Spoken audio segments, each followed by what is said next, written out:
Greetings to the mighty divine name of His Imperial Majesty Emperor Haile Selassie, Jah Rastafari, light of I and I life.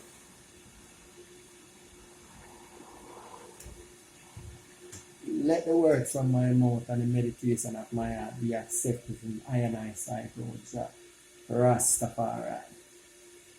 Blessings ones and ones. The subjects of the Maroons, the legacy of the Maroons. Since I was a child, I grew up hearing about the Maroons. And the narratives or sentiments of the Maroons is dual. Some people see them as great people. Some people see them as traitors. Now, I and I as a Rasta have to not just the historical account, just using up your wisdom. And when you hear things, you assess it and try to strike a balance and be just and true in relation to what is presented. Now, in this reason is the Maroons. So we have to assess the Maroons through I and I perspective and through Rastafari's lens. Yeah, because we have to examine the Maroons and through Rastafari's lens. Now, the narrative in the negative for the Maroons is that they are traitors. Them help keep the rest of Jamaican, Anglians and African people oppressed and in a slavery. And then for others, the Maroons is a great identifying, highlighting force or face of true liberation. No resistance. Liberation, resistance. Yeah. Now, the historical account based on them people is division. I want to say the historical account mean what is written in the history books. And the history books paint the Maroons them as real traitors. Even though, is it true that some of the things that they did is true? No. I and I as Rasta view the Maroons as survivors. And when you think about survival, there is no right and wrong in survival. A survival, you do what you have to do for survival. Now, the divisiveness, like I said, come through to the world of academia. How them spin or try to tell I and I story and always putting I and I against each other. That, like I said, the divisive mindset. Now, I and I have to get away from allowing others to tell our story. Now, the Maroons, for example, a lot of people say the Maroons are traitors. Why them say the Maroons are traitors? Because them say the Maroons return runaway slaves. But for I and I have to look into this and say, how is it possible for a people fought so fiercely to maintain their independence or their sovereignty and then turn around and participate in the recorded historical accounts of returning slaves, quashing rebellion, and so forth. Now, I have to examine this. And I come to the conclusion and say the Maroons do what they have to do for survival. The Maroons are no more different in present time than ones and ones who accumulate them wealth or them progress or them privilege and then turn them back when them see atrocious, terrible things, atrocious things happening to them people, and then they turn them eye away from it as if they are not a part. And their only concern is to protect their privilege, hence their survival. So it is through this lens I wish to look at the Maroons. And the Maroons' legacy in Jamaica is the Maroons are the people who maintain or retain African traditions, while I and I can come and over certain principles dealing with Africa. Whether the Anansi story, or the dancing, or the drums, or so forth, so forth. This is the Maroon preserving these things, because if it was for the colonial masters, there wouldn't be the African retention in Jamaica.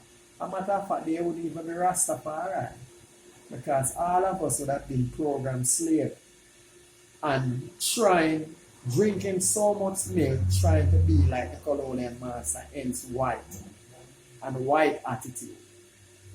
So the Maroons, they did what they had to do for survival, whether you like it or not.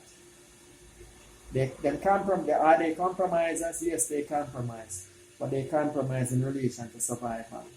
And a question that always in my mind, like the Maroon then, the writers are the scholars are the world of academia.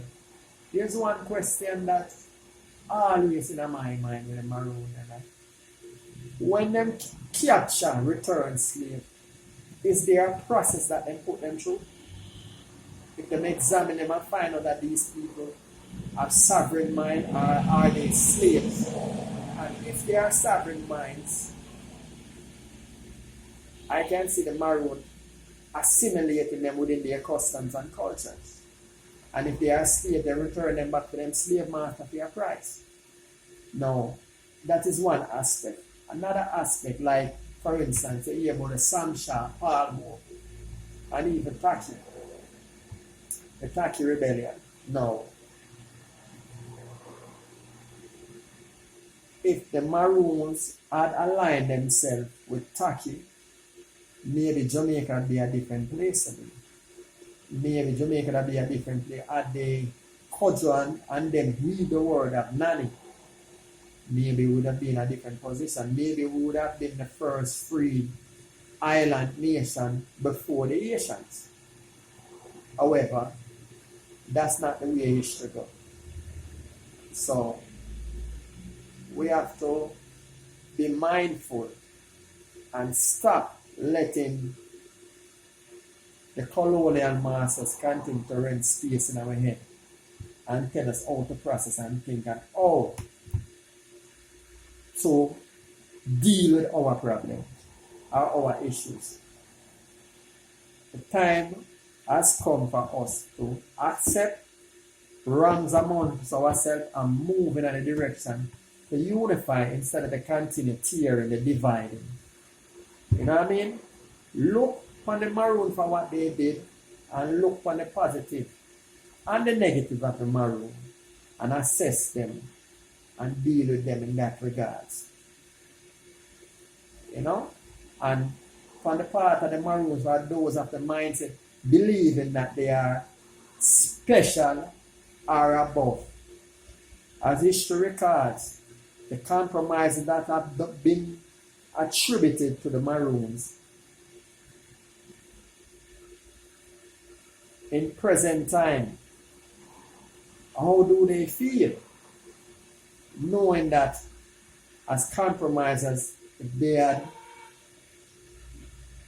tried to unify with the slaves, would Jamaica be a different place? But all is said and done, it is what it is. And we have to move beyond the divisiveness, because they keep using these things to separate Jamaicans, Maroons. There's no such thing as Jamaican Maroons. It's one nation, African people. Guilty? Are we guilty of wrongs? Yes, we are. But can we move beyond the wrongs and set it right in relation to and looking at the common? Whether you're a slave or you're a Maroon, you have one thing in common: one oppressor. And one oppressor who utilize and manipulate other Anglos and Africans to betray and to compromise. If there wasn't that oppressor, this conversation about the Maroons wouldn't exist. Because we wouldn't really be divided. Maybe it would be other issues. You know? So I just that I and I look on the Maroon in that perspective. And no say accept the fact say yeah, them compromise and then do what them do. But at the same time, they have contributed greatly to this Jamaican custom and culture. And hence Rastafari. Because when I view things, I have to view through the lens of Rastafari and look on it through Rastafari truth. And I have to salute the Maroons then in relation to maintaining an African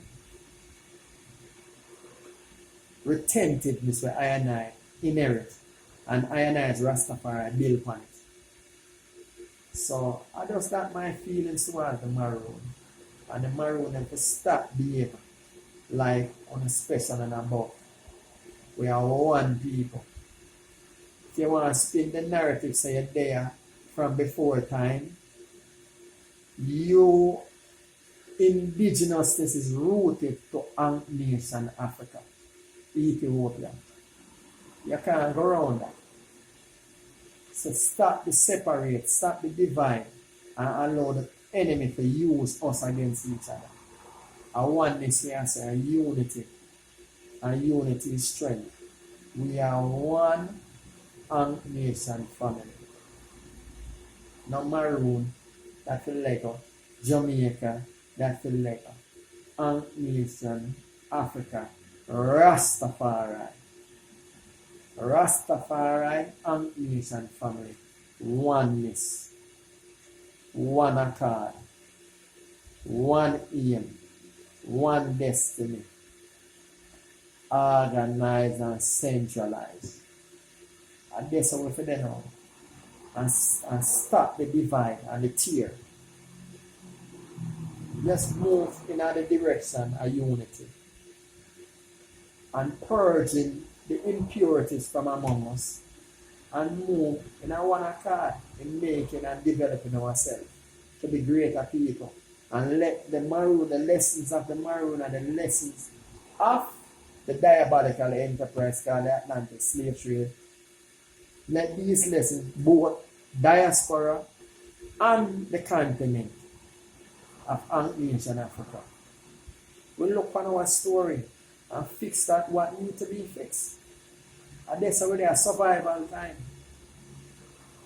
It is imperative to start look through the lens of survival and do what we have to do for survival.